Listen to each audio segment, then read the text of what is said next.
Il y a des vérités qui dérangent parce qu'elles ne flattent ni l'ego ni les illusions. Et pourtant, ce sont souvent celles-là qui libèrent. Ce que tu vas entendre ici n'a rien à voir avec la vengeance, la manipulation ou la domination.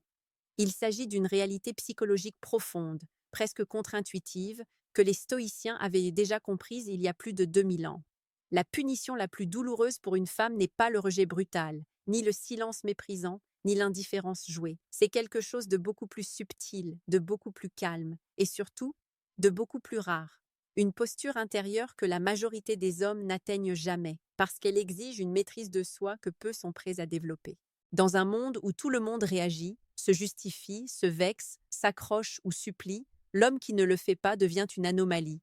Et l'esprit humain, en particulier l'esprit féminin, est profondément troublé par ce qu'il ne peut ni provoquer ni contrôler. Marc Aurèle disait en substance que la véritable puissance d'un homme se mesure à ce qui ne le fait pas réagir. Ce principe, appliqué aux relations humaines, produit des effets psychologiques puissants, parfois déstabilisants pour ceux qui y sont confrontés. Beaucoup de femmes adorent certaines attitudes chez un homme, mais seulement une infime minorité est capable de les incarner naturellement, sans les jouer. Et c'est là que tout change, car ce que l'on joue se sent toujours. Ce que l'on est vraiment, en revanche, impose le respect sans un mot. Sénèque expliquait que l'homme vraiment fort n'a pas besoin d'impressionner parce que sa simple présence suffit. Cette présence-là crée une tension silencieuse, une forme de manque, non pas parce qu'elle cherche à séduire, mais précisément parce qu'elle n'a besoin de rien. La première chose que la plupart des femmes adorent, sans toujours en avoir conscience, c'est un homme qui ne cherche pas à être validé émotionnellement. Un homme qui écoute, qui comprend, mais qui ne dépend pas du regard ou de l'approbation de l'autre pour se sentir complet. Psychologiquement, cela crée un déséquilibre. Non pas un déséquilibre malsain, mais un espace. Et dans cet espace, l'imagination commence à travailler. Pourquoi ne cherche-t-il pas à me convaincre? Pourquoi ne se justifie-t-il pas? Pourquoi reste-t-il calme là où d'autres se seraient expliqués pendant des heures? Épictète enseignait que ce qui nous trouble, ce ne sont pas les événements, mais le jugement que nous portons sur eux. L'homme stoïcien applique cela dans ses relations. Si une femme devient distante, froide ou provocatrice, il ne le prend pas comme une attaque personnelle. Il observe, il ajuste si nécessaire, ou il continue sa route intérieurement, sans drame. Et c'est précisément cette absence de drame qui devient déroutante, parce que beaucoup ont été habitués à ce que leur comportement provoque des réactions prévisibles, de la colère, de la jalousie, de la peur de perdre. Quand ces réactions n'arrivent pas, une question silencieuse s'installe. Suis-je encore importante à ses yeux? Et c'est ici que la psychologie humaine révèle quelque chose de fondamental. Nous avons tendance à accorder plus de valeur à ce qui ne se bat pas pour nous, mais qui pourrait s'en aller sans se retourner. Non pas par cruauté, mais par autonomie. Cette autonomie est confondue avec une force intérieure. Et cette force, lorsqu'elle est authentique, devient terriblement attirante. La deuxième chose que beaucoup de femmes adorent, c'est un homme qui ne se précipite pas pour combler le vide. Le silence ne l'angoisse pas. L'absence ne le fait pas paniquer. Il ne multiplie pas les messages, n'exige pas d'explications immédiates, ne cherche pas à rétablir un confort émotionnel à tout prix.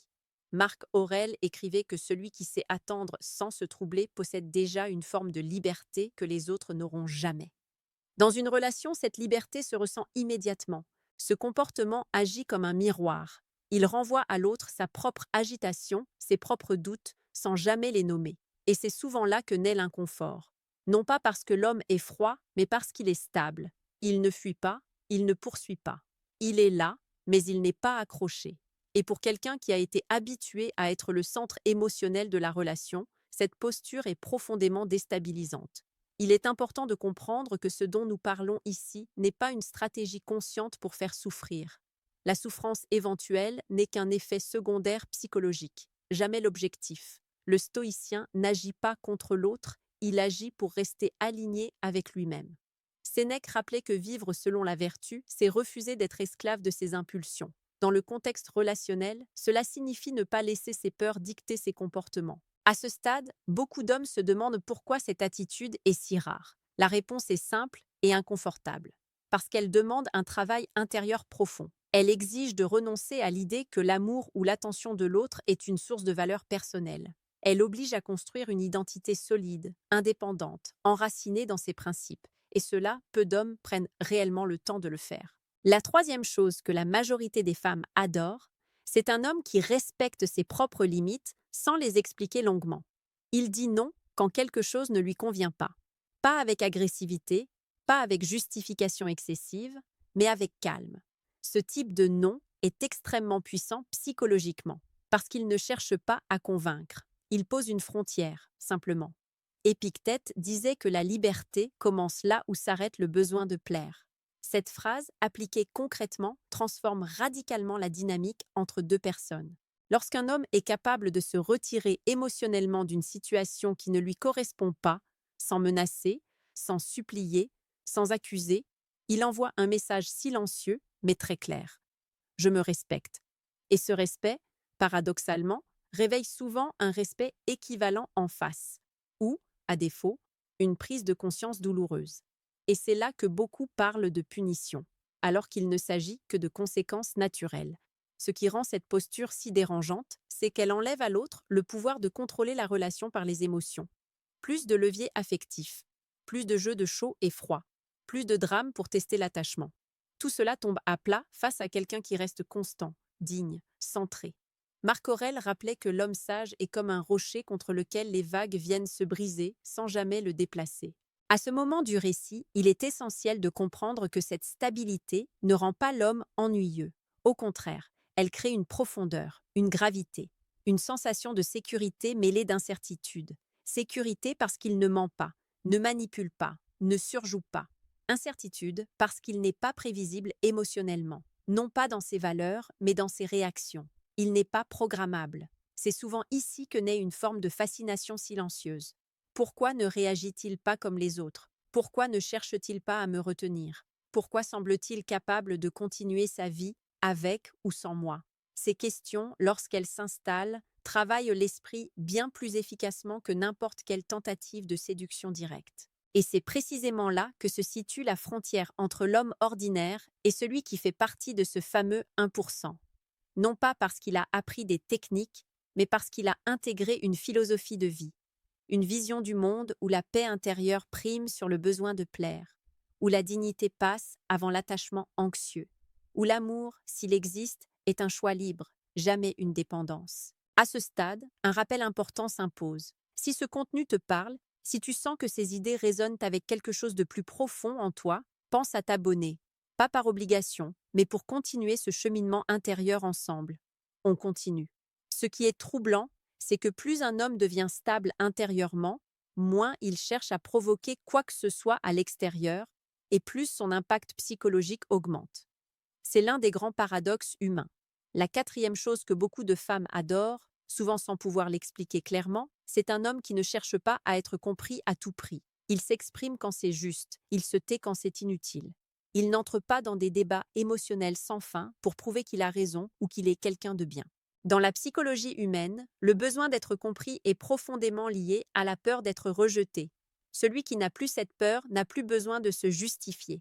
Sénèque disait que plus un homme est en paix avec lui-même, moins il ressent le besoin de se défendre. Cette absence de défense est perçue comme une forme de maturité rare. Elle crée un sentiment étrange chez l'autre, comme si le terrain habituel des échanges émotionnels avait disparu. Lorsqu'une femme exprime une frustration, un reproche ou même une provocation, l'homme stoïcien ne cherche pas immédiatement à corriger la perception qu'elle a de lui. Il écoute, il entend, mais il ne se dissout pas dans l'émotion du moment. Il ne prend pas sur lui ce qui ne lui appartient pas. Épictète rappelait que chacun est responsable de ses propres jugements. Comprendre cela change radicalement la manière de réagir au conflit. Cette posture provoque souvent une réaction intérieure inattendue. Si l'homme ne se défend pas, ne s'excuse pas excessivement et ne contre-attaque pas, alors l'autre est forcé de faire face à ses propres émotions. Il n'y a plus de miroir déformant, plus de rôle à jouer, juste un calme qui oblige à regarder à l'intérieur. Et c'est là que la gêne apparaît parfois, parce que ce face-à-face intérieur est inconfortable pour beaucoup.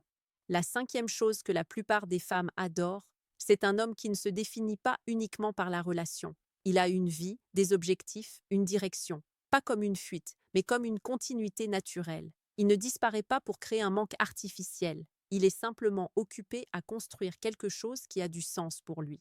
Marc Aurèle écrivait que l'homme doit chaque jour se demander s'il agit en accord avec sa nature profonde. Cette question, appliquée au quotidien, forge une identité solide. Psychologiquement, être avec quelqu'un qui a une direction claire est rassurant et perturbant à la fois. Rassurant parce qu'il n'est pas perdu. Perturbant parce qu'il ne dépend pas. Et cette indépendance réelle, non simulée, crée une tension subtile. Elle rappelle à l'autre qu'elle n'est pas le centre de l'univers de cet homme. Et paradoxalement, cela augmente sa valeur perçue. Beaucoup d'hommes pensent qu'aimer signifie tout sacrifier. Les stoïciens pensaient exactement l'inverse. Aimer, pour eux, signifiait choisir librement sans se perdre. Sénèque expliquait que l'attachement excessif est une forme de servitude volontaire. Dans une relation, cette servitude se manifeste par la peur constante de déplaire, la surveillance émotionnelle permanente, l'anticipation anxieuse des réactions de l'autre. L'homme qui s'en libère devient rare. La sixième chose que beaucoup de femmes adorent, c'est un homme capable de rester cohérent dans le temps. Il ne change pas de personnalité selon l'humeur de l'autre. Il n'est pas chaleureux un jour et distant le lendemain pour manipuler. Il est constant. Cette constance est souvent sous-estimée, mais elle touche quelque chose de très profond dans la psyché humaine. Elle crée un socle. Quand une femme réalise que l'homme en face d'elle reste le même, qu'elle soit enthousiaste, froide, admirative ou critique, une forme de respect s'installe. Parce que cette stabilité suggère une identité intégrée. Marc Aurèle disait que l'homme droit est celui dont les actions restent alignées, même quand personne ne regarde. Dans l'intimité d'une relation, cette qualité devient évidente très rapidement. Et c'est ici que l'on comprend pourquoi cette posture peut être vécue comme une punition psychologique. Non pas parce qu'elle fait souffrir volontairement, mais parce qu'elle enlève les repères habituels. Plus de montagnes russes émotionnelles, plus de réactions excessives à exploiter, plus de validation facile à obtenir. Tout devient plus sobre, plus réel. Et cette sobriété peut être déstabilisante pour quelqu'un qui a toujours fonctionné dans l'intensité. La septième chose que la plupart des femmes adorent, c'est un homme qui accepte la possibilité de perdre sans se briser. Il n'entre pas dans une relation avec l'idée qu'elle doit absolument fonctionner. Il y entre parce qu'il le choisit, mais il accepte intérieurement que toute chose puisse prendre fin. Cette acceptation change tout. Elle enlève la peur de la perte et avec elle, la plupart des comportements toxiques. Épictète enseignait que nous devons nous rappeler, face à ce que nous aimons, que cela peut nous être retiré. Non pour vivre dans l'angoisse, mais pour aimer avec lucidité. L'homme qui a intégré cela aime plus sainement. Il est présent, attentif, mais pas accroché. Et cette absence d'attachement excessif est souvent ressentie comme une force silencieuse. Quand une femme perçoit que l'homme en face d'elle ne sera pas détruit par une rupture, elle ressent parfois une forme de vertige, parce que cela signifie qu'elle ne détient pas son équilibre émotionnel. Et pour beaucoup, cette prise de conscience est profondément inconfortable. Elle remet en question une dynamique implicite de pouvoir. À ce stade, il devient clair que ce que nous décrivons ici n'est pas un ensemble de comportements isolés, mais une manière d'être au monde. Une philosophie incarnée. Le stoïcisme n'est pas une technique de séduction, c'est une discipline intérieure. Et c'est précisément pour cela que si peu d'hommes y parviennent réellement. Parce que cela demande de renoncer au contrôle extérieur pour gagner une maîtrise intérieure. Plus un homme progresse sur ce chemin, moins il cherche à impressionner. Et plus il devient impressionnant. Non par ce qu'il fait, mais par ce qu'il ne fait plus. Il ne court plus après l'attention, il ne se bat plus pour être choisi, il ne mendie plus l'amour, il se choisit lui-même en premier, et ce choix, silencieux, résonne puissamment chez ceux qui croisent sa route. Nous approchons maintenant d'un point clé, car les deux dernières choses que la plupart des femmes adorent sont aussi celles qui révèlent le plus clairement la différence entre un homme qui joue un rôle et un homme qui incarne réellement cette posture. C'est là que tout se cristallise. La huitième chose que beaucoup de femmes adorent, mais que très peu d'hommes sont capables d'incarner sans effort conscient, c'est un homme qui n'essaie pas de réparer émotionnellement l'autre. Il ne se positionne pas comme un sauveur, un thérapeute ou une béquille affective. Il peut être présent, compatissant, à l'écoute, mais il ne porte pas ce qui ne lui appartient pas. Cette posture est extrêmement rare, parce que beaucoup confondent amour et sacrifice émotionnel. Dans la psychologie humaine, être réparé par quelqu'un crée une dépendance temporaire, mais être responsabilisé intérieurement crée une transformation durable. L'homme stoïcien, sans jamais le dire explicitement, envoie ce message subtil. Je te respecte assez pour te laisser gérer tes propres émotions. Sénèque rappelait que vouloir porter le fardeau émotionnel d'autrui est souvent une manière déguisée de vouloir être indispensable. Or, le stoïcien ne cherche pas à être indispensable, il cherche à être juste. Cette attitude peut provoquer une réaction ambivalente. D'un côté, elle rassure parce qu'elle n'envahit pas. De l'autre, elle frustre parce qu'elle ne nourrit pas certains schémas émotionnels habituels. Quand une femme est habituée à ce que ses émotions déclenchent immédiatement des réponses intenses, des excuses, des promesses ou des tentatives de réparation, le calme posé en face d'elle peut être vécu comme un manque. Mais ce manque est précisément ce qui pousse à se repositionner intérieurement. Épictète disait que chacun doit porter son propre sac. Appliqué aux relations, cela signifie que l'homme stoïcien refuse inconsciemment les dynamiques où l'un se vide pour remplir l'autre. Il ne fuit pas la vulnérabilité, mais il ne s'y noie pas. Et cette capacité à rester debout, même au cœur d'émotions fortes, est profondément respectée, même si elle n'est pas toujours appréciée sur le moment. La 9e chose que la plupart des femmes adorent, et qui révèle définitivement si un homme fait partie de ce fameux 1%, c'est sa capacité à rester digne lorsqu'il n'est plus choisi. Lorsqu'il sent que l'intérêt baisse, que l'énergie change ou que la relation touche à sa fin, il ne se transforme pas. Il ne devient ni amer, ni suppliant, ni accusateur. Il reste lui-même. Et ce moment précis laisse une empreinte durable. Marc Aurèle écrivait que l'homme noble se reconnaît à la manière dont il quitte une pièce. Dans les relations, cette sortie intérieure est cruciale. Un homme qui part sans fracas, sans reproche, sans tentative désespérée pour retenir l'autre, marque souvent plus profondément que celui qui s'accroche. Parce que ce départ silencieux n'est pas une fuite, c'est un acte de respect envers soi-même. Psychologiquement, cela crée un écho qui peut durer longtemps. Parce que contrairement aux conflits bruyants ou aux ruptures chaotiques, il n'y a rien à rejeter, rien à blâmer facilement. Il reste une image, celle d'un homme qui a aimé, qui a été présent, mais qui n'a jamais renoncé à sa dignité. Et cette image, pour beaucoup, devient une référence intérieure. C'est souvent après coup que cette posture est pleinement comprise, quand l'émotion retombe, quand le bruit se dissipe, quand la comparaison avec d'autres expériences se fait naturellement. Beaucoup réalisent alors que ce calme, cette stabilité, cette absence de jeu n'était pas de la froideur, mais une forme de maturité émotionnelle rarement rencontrée. Il est essentiel de comprendre que toutes ces attitudes ne sont pas des outils à utiliser contre quelqu'un. Elles sont le résultat logique d'un travail intérieur profond. L'homme qui incarne ces principes ne cherche pas à punir qui que ce soit. La punition, si elle est ressentie, naît uniquement de la confrontation avec une autonomie émotionnelle que l'autre n'avait pas anticipée. Sénèque disait que la plus grande richesse est de se suffire à soi-même. Dans le contexte relationnel, cela ne signifie pas vivre isolé ou fermé, mais aimer sans se perdre, s'engager sans se dissoudre, rester ouvert sans devenir dépendant. Cette richesse intérieure se perçoit immédiatement, même sans mots. À ce stade, une chose devient claire. Ce que la plupart des femmes adorent chez un homme n'est pas ce qu'il fait pour elles, mais ce qu'il est en lui-même, sa paix, sa cohérence, sa capacité à ne pas être gouverné par la peur de perdre. Et cette qualité, parce qu'elle est rare, agit comme un révélateur. Elle met en lumière les dynamiques cachées, les attentes implicites, les dépendances émotionnelles. Plus un homme avance sur ce chemin, plus ses relations deviennent simples. Pas forcément faciles, mais simples. Moins de jeu, moins de confusion, moins de lutte de pouvoir. Et même lorsque cela ne fonctionne pas, il repart intact. Non pas parce qu'il n'a rien ressenti, mais parce qu'il n'a rien trahi de lui-même. Nous arrivons maintenant à la phase où tout ce qui a été dit prend une dimension concrète. Comment cette posture se construit au quotidien? Comment elle se renforce? Et pourquoi elle transforme non seulement la manière dont les femmes te perçoivent, mais surtout la manière dont tu te perçois toi-même? Ce qui distingue profondément l'homme qui incarne réellement ces principes de celui qui ne fait que les comprendre intellectuellement, c'est la manière dont il les vit au quotidien, dans les petites choses, loin des moments de tension visible. Le stoïcisme n'est pas une posture que l'on active quand une relation vacille. C'est une discipline silencieuse qui se construit bien avant. Dans la manière de penser, de parler, de décider, et surtout dans la manière de ne pas réagir inutilement. La plupart des hommes pensent que la force émotionnelle se révèle dans les grandes décisions. En réalité, elle se forge dans les micro-choix invisibles. Ne pas répondre immédiatement pour apaiser une anxiété. Ne pas expliquer une fois de trop. Ne pas chercher à clarifier chaque ambiguïté. Marc Aurèle rappelait que l'âme se façonne par ce qu'elle tolère.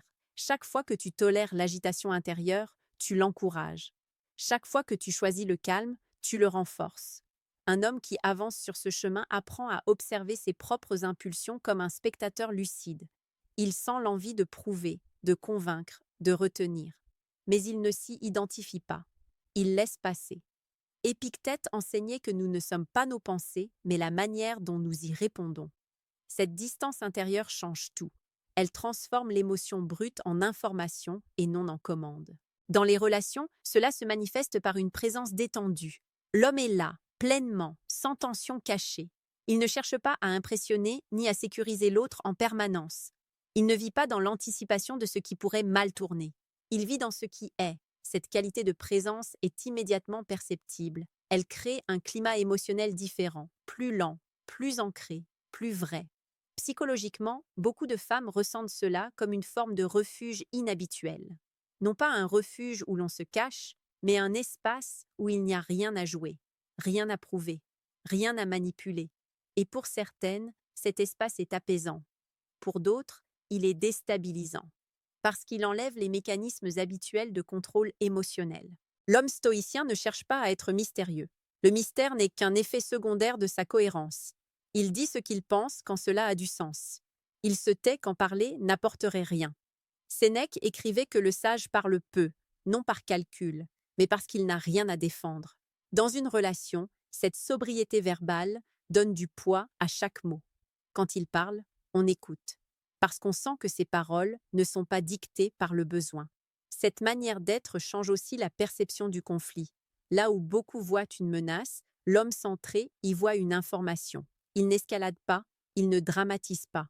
Il ajuste ou il s'éloigne, sans colère, sans rancune. Cette capacité à se retirer sans bruit est souvent interprétée comme une forme de détachement supérieur, et c'est là que se joue l'un des effets psychologiques les plus puissants. Quand quelqu'un réalise qu'il ne peut ni provoquer une réaction excessive, ni obtenir une validation émotionnelle par l'attention, il est forcé de changer de registre. Soit il monte en maturité, soit il se sent inconfortable et s'éloigne.